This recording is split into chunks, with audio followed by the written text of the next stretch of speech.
India के prime minister Narendra Modi 22 और 23 को रशिया जा रहे हैं ब्रिक्स के लिए। जैसा कि आप सब जानते हैं कि पाकिस्तान ने भी अप्लाई किया हुआ है ब्रिक्स के लिए, तो क्या इंडिया इस बार पाकिस्तान को अलाउ करेगा कि पाकिस्तान भी ब्रिक्स का पार्ट हो? जून में जब चाइना ने ब्रिक्स को होस्ट किया था तो चाइना ने पाकिस्तान को इन्वाइट किया था, लेकिन इंडिया ने वीटो कर दिया था, ये कहकर कि वो मुल्क जो हमारे मुल्क में आके दहशतगर्दी करे, हमारे लोगों को मारे, हम ऐसे लोगों के साथ एक टेबल पर नहीं बैठ सकते। लिहाजा पाकिस्तान एक लंबे अरसे से ख्वाहिशमंद है कि पाकिस्तान भी ब्रिक्स का पार्ट हो, लेकिन इंडिया हर बार पाकिस्तान को ब्लॉक कर देता है। क्या इंडिया इस बार पाकिस्तान को अलाउ करेगा? आइए जानते हैं पाकिस्तान की आवाम से।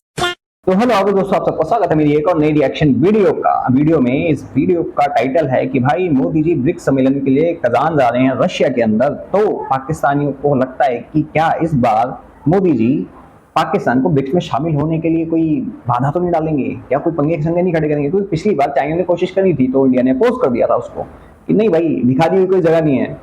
तो आप सबको भी क्या लगता है कि पाकिस्तान इसमें एंटर होगा? और ये इसको एससीओ से कंपेयर कर रहे हैं, कहीं ना कहीं एससीओ से कंपेयर कर रहे हैं। ब्रिक्स और एससीओ में कोई लेन देन नहीं, कोई मेलमाल नहीं।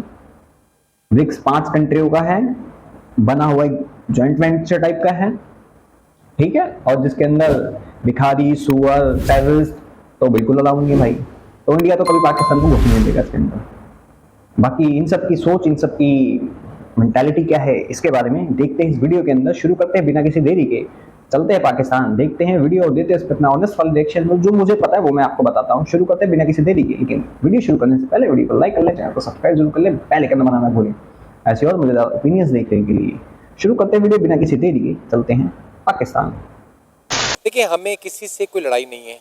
अगर 22-23 को मोदी साहब जा रहे हैं रशिया, और अगर वो हमें ब्लॉक करने की कोशिश करेंगे कि हम वहाँ ना पहुँचें, तो ये कोई बात बनती नज़र नहीं आ रही। क्योंकि देखें, हमारा जो सिस्टम है ना, देखें, हम एक बीइंग अ मुस्लिम, अब मैं किसी के रिलीजन को नहीं छेड़ता, इसलिए देखें हम चाहते हैं भाईचारा। अभी देखें आपके सामने अभी जयशंकर साहब आए थे हमारे समिट के अंदर, उसमें हमने उनको दावत दी और उनकी मेहरबानी है, क्योंकि लास्ट टाइम इंडियंस ने बहुत सारा मुझ पर अटैक किया कि जी क्या बात करते हैं मुसलमान की। बात मुसलमान की नहीं हो रही, बात इंसानियत की होती है।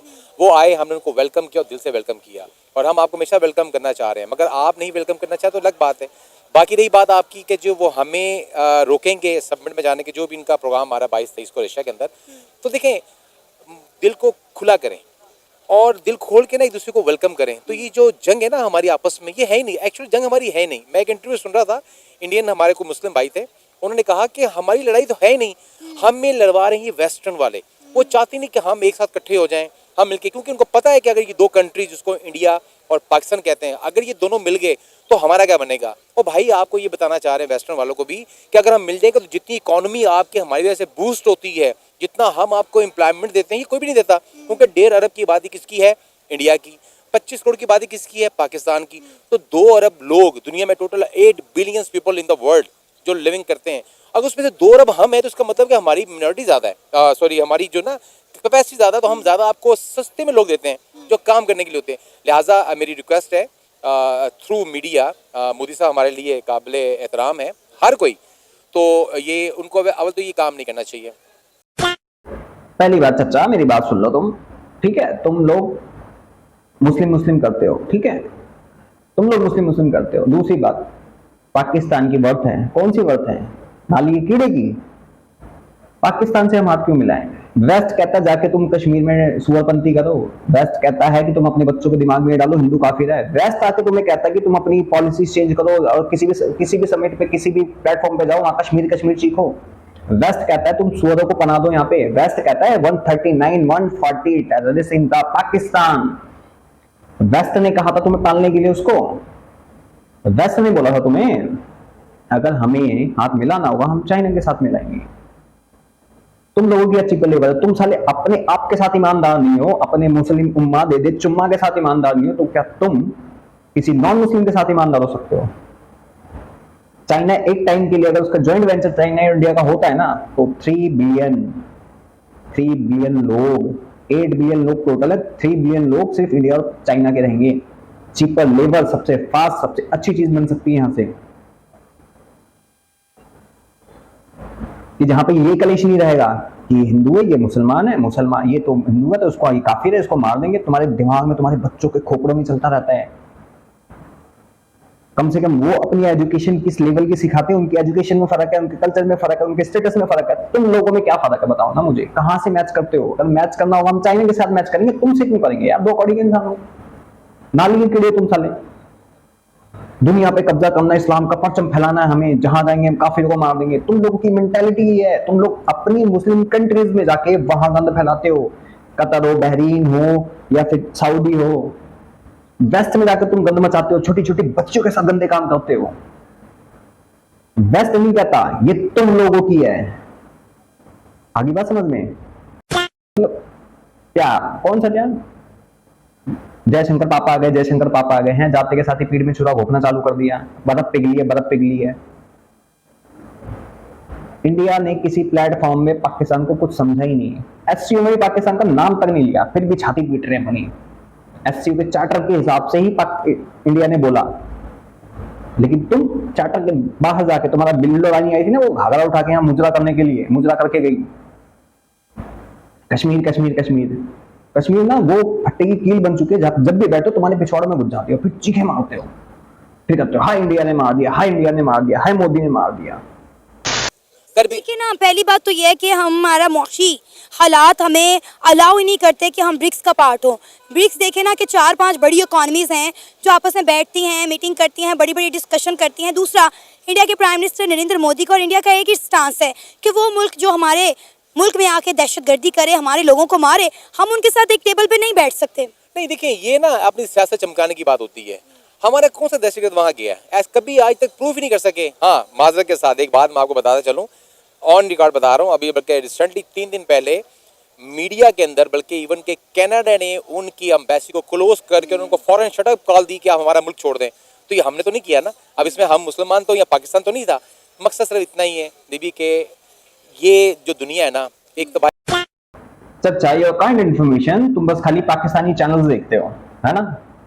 इंडिया ने पहले ही अपने जितने भी एम्बेसडर थे वहां से बुला लिए, ठीक है, और जो वीजा प्रोसेस का भी है उनको भी बुलाने की ताड़ में, और यहाँ से उनके 6 लात मार के निकाले हैं। और जो वहां का ट्रूड है ना, पागल का बच्चा, ड्रग एडिक्ट, सुअर, वो तुम्हारी राह पे है। जैसे तुमने पाल रखे हैं 140, वहां पे भी उसने पाल रखे हैं बहुत सारे। तो उसको कुछ नहीं दिख रहा, उसको वोट दिख रहा है, उसको कुर्सी चाहिए। और इंडिया ने साबित नहीं करा। अजमल कसाब कौन था? तुम्हारी फूफी का लड़का था, हैं? 10 जो उसके साथ 9 बंदे थे वो कौन थे? पाकिस्तानी थे। तुम्हारे मीडिया ने साबित करा, तुम्हारे प्राइम मिनिस्टर ने माना। मक्की कौन है जो वहां पे बैठ के खड़ा होकर जंग रहेगी जारी जब तक हिंदुस्तान की तबाही ना हो जाए?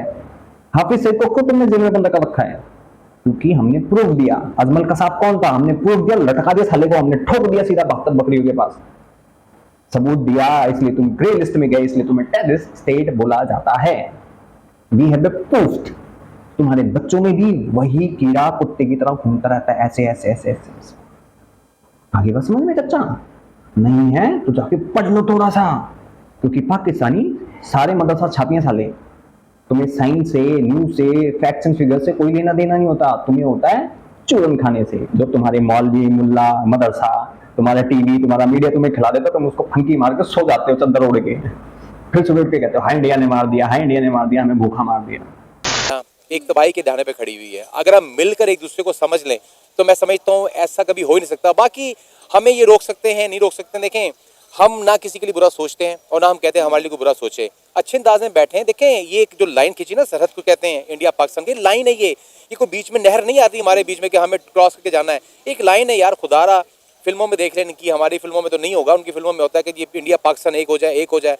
तो भाई हो जाना चाहिए, एक ना हो। बिल्कुल अलग अलग कंट्रीज हैं, हमारे जो ख्यालात अलग अलग हैं, मगर हम चाहते हैं कि ये जो लाइन खिंची हुई ना, ये वेस्टर्न वालों को बताएं कि भाई हम एक हैं, हम एक जैसे रह सकते हैं। हमें जब तक ये सोच नहीं आएगी उधर से भी, इंडिया से भी, हम तो चाह रहे हैं। और मैं फिर कह रहा हूँ कि हम में ना कोई दहशतगर्द है, ना हम किसी के लिए बुरा सोचते हैं। आप हमारी हिस्ट्री उठा कर देखें, मुसलमानों की हमारे खिलाफ दुनिया खड़ी हुई है, हम दुनिया के खिलाफ नहीं खड़े हुए। लेकिन सर आप देखें ना कि अभी फिलहाल तो पाकिस्तान आइसोलेट हो गया है। हर दूसरा मुल्क जो है वो इंडिया के साथ ट्रेड कर रहा है, बड़ी बड़ी डील कर रहा है। लेकिन पाकिस्तान ना 3 में है, ना 13 में, ना कोई इन्वेस्टर हमारे मुल्क में आ रहा है, ना हमारी जिनके साथ बॉर्डर बंद लग रहे हैं, ना उनके साथ हमारी बन पा रही है। नहीं, ऐसी बात नहीं है। अंकल, तुम्हें ना वीडियो दिखाता हूँ, सना की वीडियो है, जरा ये देखो। बताओ कि इंडिया का नाम सुनते ही पहली चीज दिमाग में क्या आती है? दिल तो मेरा ये करता है, गुस्सा आता है, बम बॉम्ब लेके ना ब्लास्ट कर दूं, बस खत्म कर दे। मुझे इंडिया बहुत ही बुरा लगे, मुसलमानों पे जुल्म करते हैं और उनको मार देते हैं, इसलिए मैं कहता हूँ उनको बॉम्ब लेके ना मार दे, फाड़ दे इनको। इतने जहरीले और खतरनाक ख्यालात। जी आपका क्या ख्याल है इंडिया को लेके? जब इंडिया का नाम सुनते हो तो पहली चीज दिमाग में क्या आती है? पहली चीज है तो उधर गुस्सा बहुत आता है उनपे, क्योंकि वो पाकिस्तानी पे बहुत जुल्म करते हैं इसी बात पे कि वो हमें अच्छा नहीं समझते। अच्छा ये बातें आपको किसने बताई हैं? आपने किससे सीखी हैं?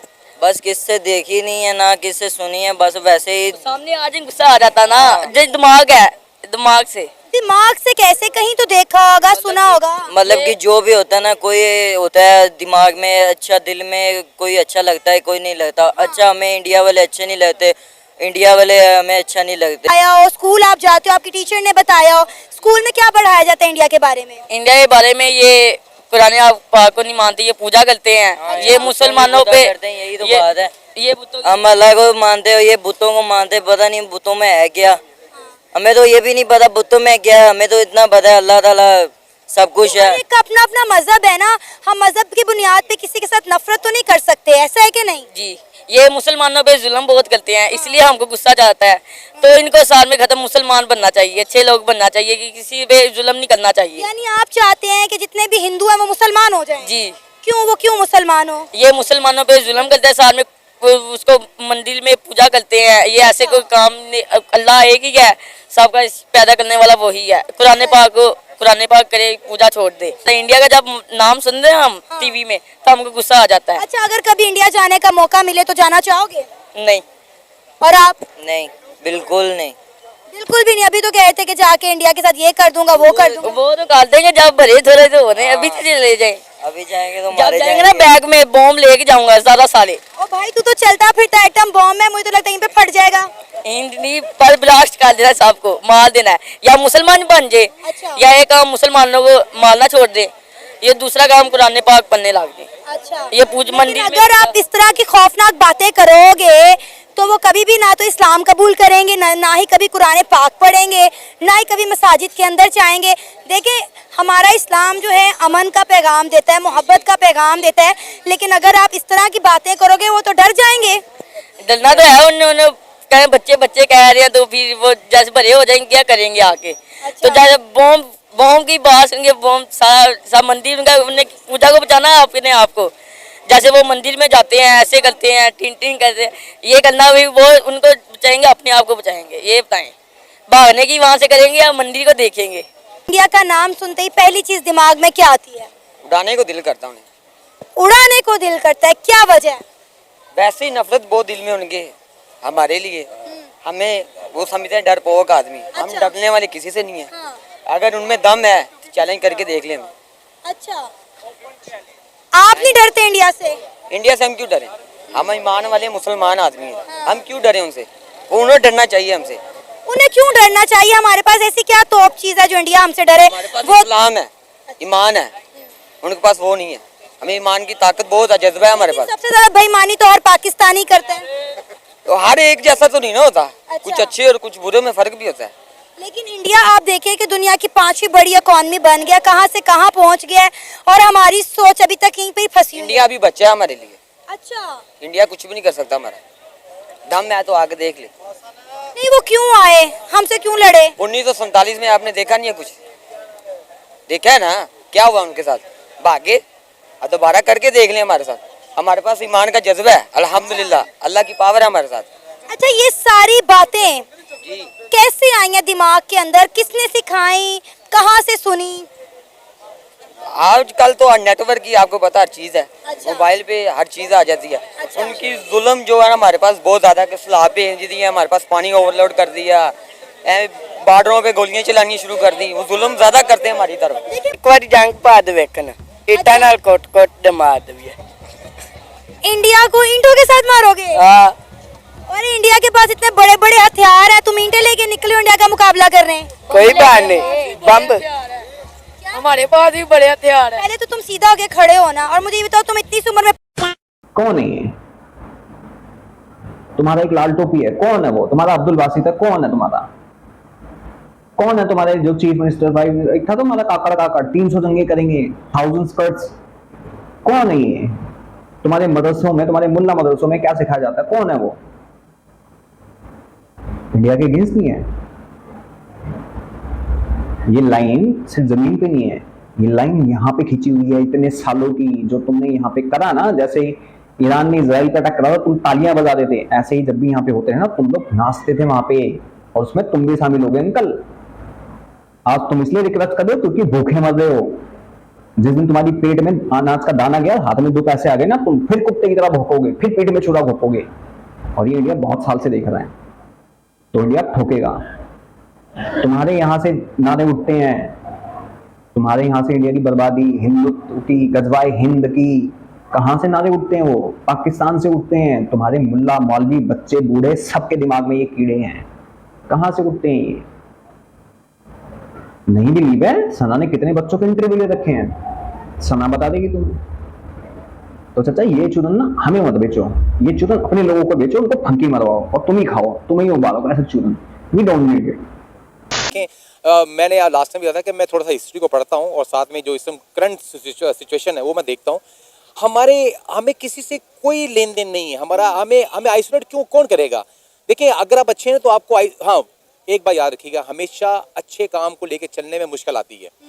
हमने जब इस्लाम फैला हमारे दुनिया के अंदर तो मुश्किल हुई ना, तो इसी तरह से हमें मार्केट में आने के लिए असल में हमारे हालात ठीक नहीं ना, वो हमारे हालात ठीक नहीं है। हमें दुनिया अगर कहते जी कि ये दहशतगर्द इनके माशी हालात ठीक नहीं है, और भाई अब मैं बताता चलूँ हमारे मुल्क के हालात बहुत अच्छे हैं अल्हम्दुलिल्लाह। हम यहाँ पर खाते पीते रहते हैं। हमारे दुनिया पाकिस्तान में सबसे महंगी गाड़ी हमारे पास, अच्छा, सबसे बेहतरीन इकोनॉमी हमारे पास मौजूद है। सिर्फ हमारी थोड़ी सी सियासत में थोड़े से इश्यूज हैं, वो कल ठीक हो जाए। हम आए दिन IMF के पास क्यों भागते रहते हैं? ये देखें, ये भी हिस्ट्री है। आज पता नहीं 27वां हमारा या 25वां हमारा इनके साथ पैकेज बना। ये पैकेज शुरू कहाँ से हुआ? इसका हमें नुकसान किया। यही है ना कि उसने लिया, उसने दिया, उसने लिया, उसने दिया। भाई ऐसा नहीं होता। असल में हम थोड़े से फाइनेंशियली स्ट्रांग नहीं है, जिसकी वजह से हमें जाना पड़ता है IMF के पास। हमारे पाकिस्तान में सबसे महंगी गाड़ी कौन सी है भाई? कौन सी है? Bugatti Veyron, Aston Martin, roles-royal, Tesla, कौन सी सबसे महंगी गाड़ी है? अबे सालो आज तक तुम वो पंचर साइकिल पे घूमते हो, होंडा की, जिसमें बंदे की बाइक लेने में उसकी फटके चाल जाती है। इकोनॉमी तुम्हारी कितनी है? टाटा से भी कम की, जो कि अपनी 60% प्रॉफिट दान करते हैं वो। और जीडीपी क्या? जीडीपी बहुत अच्छी है, खा पी रहे हो। तुम्हारी फटी रहती है, साला कोई फट ना ले यहाँ वहां। अभी 3 बजे चाइनीज 120 तुम्हारे तो वही मर गए, आर्मी वाले ठोक दिए, बच्चे माइनर मर गए 20। खुशहाल है, बड़े अच्छे हैं। आए दिन कोई ना कोई फटता फिरता फिरता है। जिस दिन एससीओ खत्म हुई उसके अगले दिन आग लगी पूरे पाकिस्तान के अंदर। बड़े अच्छे हैं, खुशहाल हैं, खा पी रहे हैं और अच्छे कदम पे चल रहे हो। इतने अच्छे होते तो तुम्हारी मुस्लिम कंट्रियां ही तुम्हें लात मार के नहीं भगाती। 4000 पाकिस्तानियों को लात मार के भगाया। तुम्हारे वीजा पे रिस्ट्रिक्शंस और लगा दी गई हैं। वेस्ट कंट्री और यूरोप ने नहीं, उनका तो छोड़ ही दो। तुम्हारी मुस्लिम उम्मा दे दे चुम्मा ने। तुम्हें ईरानियंस तक बोलते हैं वी डोंट नीड पाकिस्तानी। तुम्हें तुर्की के बोलते, तुम्हें कतर के बोलते, तुम्हें सऊदी के बोलते हैं, बहरीन के बोलते, तुम्हें सब हाथ जोड़ के बोलते तुम निकल जाओ यहाँ से, चाहिए ही नहीं। चाचा कौन सा नशा वशा करते तुम यार, ये बता दो। ऐसे चूरन खिलाओगे अपने, अगर तुम्हारे घर में बच्चे नहीं ना, तो बेचारे वो आगे जाके कुछ करेंगे नहीं, ऐसे चूरन बेचेंगे वो भी। और कौन सी हिस्ट्री तुमने पढ़ी है, मेरे को ये समझ में आ रहा है। ऐसी कौन सी हिस्ट्री? अच्छा हाँ, पाकिस्तान की हिस्ट्री पढ़ी होगी तुमने, गलती से वर्ल्ड की तुमने हिस्ट्री नहीं पढ़ी। वर्ल्ड में जो चीजें चलती हैं, तुम्हारे पाकिस्तान में जो चूरन तुम्हें खिलाया जाता है, तुम फंकी मार के चद्दर उड़ के सो जाते हो। PM साहब उनको सलाम दोबारा से कि उन्होंने कहा कि ये हमारा फिर लास्ट है, इसके बाद हम नहीं जाएंगे। उसके लिए हमें क्या करना पड़ेगा? अपनी मईशत को बेहतर करने के लिए हमें जितनी भी हमारी क्या कहते हैं इसको, जो ज़राअत है उसको जो ना हमें बहुत स्ट्रॉन्ग करना पड़ेगा। हमें सियाहत खोलनी पड़ेगी। उसके अलावा हमें बिजली का रेट कम करके, गैस का रेट कम करके हमारी इंडस्ट्री को देंगे, अगर फ़ायदा देंगे तो हमारा नाम आहिस्ता आहिस्ता ऊपर आएगा। अब हम चले गए 30-50 साल पीछे, इसको लाने के लिए हमें 5 साल तो चाहिए। अगर ये हुकूमत कोई भी 5 साल कर गई, जैसे ये भी चल रही है, कर जाती है, तो हम अगले 6 साल में हम अपनी उस पहले स्टेप से बढ़ते बढ़ते हम तीसरे स्टेप पे जाएंगे। हमारी जो कामयाबी है ना, वो है 10वीं सीढ़ी पे। हम तीसरी सीढ़ी पे चढ़ चुके हैं इस हुकूमत की वजह से। बाकी हमें दुआ करनी चाहिए, आपको भी हमें भी, कि अल्लाह मियाँ हर मुल्क को अपने घर में सुकून से रखे, अपनी जगह पर हमें भी अपनी जगह सुकून से रहने दें। हमें किसी से कोई लड़ाई नहीं है। और बाकी रही फिर अगेन भाई बात के रशिया में जो एक प्रोग्राम होने वाला है जिसमें मोदी साहब जा रहे हैं, तो ब्रिक्स है, उसमें हमें ना रोकें, और रोक भी लेंगे तो रुक नहीं सकता, क्योंकि अगर वो 5 बड़ी मईशतें खड़ी हो रही हैं तो चलें छोटी हम भी आ जाएंगे बीच में, तो कल हम भी बड़े हो जाएंगे। तो लिहाजा एक दूसरे के साथ मोहब्बत, कहते हैं ना वो फिल्में पुरानी देखे ना, तो वही की कहते हैं कि हम आपस में भाई भाई, इसमें कोई शक नहीं है। मगर क्या कि हमारी सियासत दोनों तरफ से, इंडिया से भी हम यहाँ से भी, सियासत की वजह से हम तो चाहते हैं, मगर मोदी साहब माजरत आप बुरा मत मानिएगा, जितने भी हमारे इंडियन भाई सुन रहे होंगे ना इसको, आपसे हमारी कोई वो नाराज़गी नहीं है, मगर आप भी मोदी साहब को भी चाहिए ना कि सियासत के अंदर हम मुसलमानों को ना घसीटें तो भाई लड़ाई खत्म हो गई, तो लड़ाई खत्म हो गई तो हम सारे बूस्ट करेंगे। आप मान लिया आप दुनिया की 5वीं बेहतरीन मईशत में आ गए, हम 15वें भी होंगे। सर वक्त के साथ बहुत चेंज होता है, कहीं ये ना हो कल को अगले 5 सालों में आप चले जाएं 10वें नंबर पे, हम चले जाएं 30वें नंबर पे। और ये मैंने लास्ट टाइम भी पूरी इंटरव्यू में कहा था मैडम आपको कि 2024, 25 और 26 के अंदर हम दुनिया की 10वें नंबर के अंदर आ जाएंगे, और हमारा जस्टिस जो है ना वो भी 140 पे है ना, तो हम 100 के अंदर आ जाएंगे इंशाल्लाह। और मईशत हमारी इतनी अच्छी होगी, सिर्फ और सिर्फ हमारा जो थोड़ा सा इश्यूज हैं हमारे आपस में मुल्क के अंदर सियासत के लिए। आज अंकल कौन सा चूरन खाते हो? तुम्हारी 100 में भी नहीं आती मेरे ख्याल से, तो तुम्हारी इकॉनमी 14-15 पे आती है, 100 में भी नहीं आती तुम्हारी, तो मेरे ख्याल से कौन सा चूरन खा, मतलब कौन से नशे वशे करते हो यार तुम लोग? मतलब तुम्हें हम उसमें जो एक साफ सुथरा इस टाइम प्लेटफॉर्म पड़ा हुआ उसके अंदर हम गंद बोल दें जाके, हैं उसके अंदर गंद आने दे। तो क्यों भीख मांग रहे हो? काबिल बनो, भीख क्यों मांगो? जब देखो भीख कटोरा लेके चांदी का घूमते रहते, चांदी का भी नहीं, वो तुम्हारे पास तो पता नहीं कौन सा कटोरा, चांदी की भी औकात नहीं तुम लोगों की। तो कभी पैसों के लिए, कभी जिंदगी के लिए, कभी वीजा के लिए, कभी आने के लिए, कभी किसी चीज के लिए, कभी मत मारो, फिर कभी कहते हो कि हम तो अल्हम्दुलिल्लाह अफजल कौम है, हम तो हमला करके शहीद हो जाएंगे, उसके लिए भीख मांगते हो भाई। हमारी गवर्नमेंट इजाजत दे, मतलब हर जगह भीख मांगनी जरूरी है क्या? थू है तुम्हारी जिंदगी पे, नहीं आने देना तुम्हें। और क्या पब्लिक के बीच में नहीं है, तुम्हारी पब्लिक के बीच में रेडिकलाइजेशन है, और मैं दिखा दूंगा 100 साल तक ये कभी खत्म नहीं होने वाली। 100 साल तक तुम लोग कुत्ते की तरह धूली चाटोगे। रीजन बताऊं सबसे बड़ा, तुम लोगों की मेंटालिटी, सोच, गंद, तुम लोगों को जो सिखाया जाता है, तुम्हारे लोगों में, तुम्हारे बच्चों में, तुम्हारी अभी तक की जनरेशन में इतना गंद भर चुका है, इतनी जहर भर दिया चुका है ना, कि जहां भी जाते हैं ये गंद फैलाते हैं। तो इंडिया से तो दूर ही रहो तो अच्छा है ना, हमें उधर तुम ना हम उधर देखेंगे ना तुम इधर देखो, बात खत्म। नहीं चाहिए कोई रिश्ता, नहीं आना कहीं हमारे उसमें, हमारे रास्ते में मत पड़ना, नहीं तो ठोक देंगे सीधा। कल क्लियर हो जाए, यकीन माने यहाँ पर जो हमारी गुर्बत का मामला वो भी खत्म हो जाएगा। इंडिया के प्राइम मिनिस्टर नरेंद्र मोदी 22 और 23 को रशिया जा रहे हैं ब्रिक्स के लिए। क्या लगता है वो इस दफ़ा पाकिस्तान को अलाउ करेंगे कि पाकिस्तान भी ब्रिक्स का पार्ट हो, क्योंकि इंडिया ने हमेशा पाकिस्तान को ब्लॉक किया है? इसका आपको सबको पता है, जो इंडिया से हमारा रिलेशन है सबसे बड़ा जो है वो रिलीजन पे, इस्लाम को वो नहीं करते एक्सेप्ट। इसी तरह मेरा तो यही ख्याल है कि बहुत मुश्किल है इसकी, आपको बताया कि इस्लाम को एक्सेप्ट नहीं करते। उन्होंने इनका यही मेन ऑब्जेक्टिव है कि ये जो इस्लाम है और ये तो वो सारा उनका जो है प्रोपेगेंडा। ये बात आप कैसे कह सकते हैं कि इंडिया इस वजह से कर रहा है कि वो हमारे मजहब को एक्सेप्ट नहीं करता?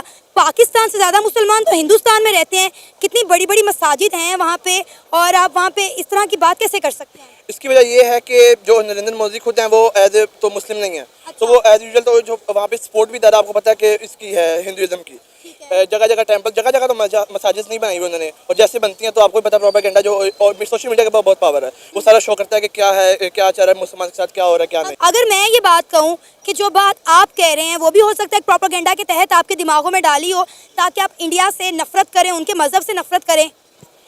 ये बात भी है जो होता है कि अफेक्ट तो पड़ता है, क्योंकि मैं एज अ मुस्लिम तो ये कहूँगा कि हिंदू जो है मेरा एक तरह से भाई है, लेकिन उस तरह से सब बंदा नहीं कर सकता जो एज अ मुस्लिम से बंदा कर सकता है। अच्छा। क्योंकि फेस्टिवल और कहाँ गया हूँ अंकल, ये देख लो भाईचारा, ये वाला भाईचारा दिखता है, और मुसलमान कभी भी नॉन मुस्लिम का भाई नहीं हो सकता। इनका भाईचारा, इनकी ईमानदारी, इनकी वफादारी सिर्फ इनके खून के साथ है, इनके धर्म के साथ है, किसी और के साथ नहीं है।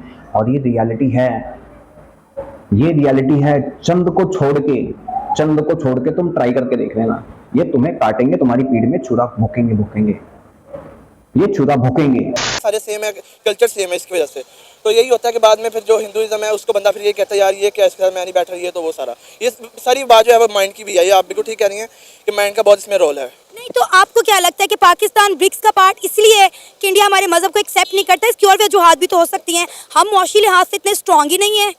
ये बात भी है, स्ट्रॉन्ग भी नहीं है, और ये है ना कि पाकिस्तान में जो है सारा चल भी इसी वजह से रहा है कि पाकिस्तान की अपनी यूनियन है पाकिस्तान, इसमें डिफरेंट सिविल वॉर अक्सर हो जाती है यहाँ पे। जो आजकल जैसे प्रोपेगेंडा चल रहा है पीजीसी का, तो उसमें देखने ना हमारे जो उसने किया है, जो सबको पता क्या सीन है क्या नहीं, लेकिन ऊपर से पावर जो है उसको जो है सारा दबा दिया गया है, बिल्कुल दबा दिया गया है। तो इसी वजह से देखें ना, जो इतनी यूथ जो बाहर निकली है वो पागल तो नहीं है, किसी वजह से बाहर निकली है।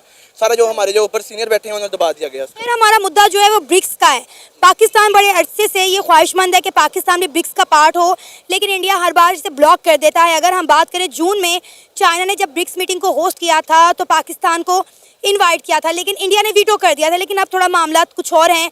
डॉक्टर जयशंकर 2 रोज़ा दौरे पर पाकिस्तान का विजिट करके गए हैं। हो सकता है कि इंडिया के ख्यालात अब पाकिस्तान को लेकर बदल जाएं। हो सकता है बदल जाए, लेकिन अब मुश्किल है, क्योंकि देखिए ना, जो नरेंद्र मोदी जिस तरह पहले उनका था कि इमरान खान के साथ उनका और सारे जो नवाज शरीफ है उनके साथ हम इस तरह बात करें तो और स्टेटस था। तो अब हो सकता, चांस तो हर चीज़ के होते हैं, 100% तो नहीं हो सकता, चांस तो है कि वो एक्सेप्ट कर ले। लेकिन ज़रा अगर हम देखें मेजॉरिटी वाइज और सारे रिलेशन वाइज इंडिया के साथ, तो मेरा तो यही पॉइंट ऑफ व्यू है, मेरा ओपिनियन यही है कि मुश्किल है वो एक्सेप्ट। इंडिया का ये कहना है कि वो मुल्क जो हमारे मुल्क में आके दहशतगर्दी करे, हमारे लोगों को मारे, हम उनके साथ एक टेबल पे नहीं बैठ सकते। यही तो मेन वजह है कि इंडिया का यही प्रोपेगेंडा है। अफगानिस्तान से अब लोग आते हैं जो तालिबान जिसे कहते हैं आते हैं, तो वो यही होता है ना बाद में कि सारा एंड पे आ जाता है इंडिया पे चले जाए तो पाकिस्तान ने भेजे, अगर पाकिस्तान में आ जाए तो इंडिया ने भेजे हैं। अलग ये होता है कोई थर्ड पार्टी होती है, तो इसलिए बड़ा प्रोपेगेंडा इसका यही ज़्यादा है कि मुश्किल है, मेरा तो यही मानना। ये इनके दिमागों की उपज है, ये इनके बच्चों को सिखाया जाता है, इनके माशरे में सिखाया जाता है। और कौन सा प्रोपेगेंडा है? अजमल का साहब कहाँ का था भाई? मक्की कहाँ का है? हाफिज सईद कहाँ का है? लश्कर तैयबा कहाँ की है? हिजबुल मुजाहिदीन कहाँ का है? कहाँ की ऑर्गेनाइजेशन है? 139 UN डेजिग्नेटेड सुअर कहाँ पे हैं? 140वां मक्की है। तुम्हारे काकड़ जो खड़ा होकर बोलता है कि हम 300 जंगे लड़ेंगे, 1000 स्कट्स, कहाँ से बयान आते हैं ये? उसको हम क्या अपने साथ बैठने देंगे? अबे मूड के बिना बैठा है हम तुम्हें। और रही बात, इंडिया अगर ये गलती से भी करने की कोशिश करेगा ना तो भाई इंडियन पब्लिक की फोड़ देगी। मोदी जी सोचना भी मत, गलती से भी। अभी तो तुम्हारा ही, अभी तो क्या 2025 में चैंपियन ट्रॉफी है, अभी उसके लिए भी छातियां पीटोगे तुम लोग, तो रोओगे, कराओगे, चीखे मारोगे कि हमें क्यों नहीं है बुलाया, हम क्यों नहीं, इंडिया क्यों नहीं आ रहा, क्यों नहीं खेल रहा। अभी तुम छातियां और पीटने वाले हो, और ये देख लेना तुम। बाकी आप सबको क्या लगता है, क्या इंडिया अपोज करेगा कि नहीं करेगा ब्रिक्स में वापस से पाकिस्तान को, कि नहीं भाई हमें इसके साथ तो नहीं बैठना? कमेंट सेक्शन में जरूर बताएं। और चर्चा की, और जाहिर है बच्चे की बात, और चर्चा की बात कितनी आपको, आप कितना उससे एग्री करते हो, मेरी बात से कितना एग्री करते हो, कमेंट सेक्शन में जरूर बताएं। बाकी मैं चलता हूँ, मिलता हूँ आपको किसी और वीडियो में, तब तक के लिए जय हिंद, जय भारत।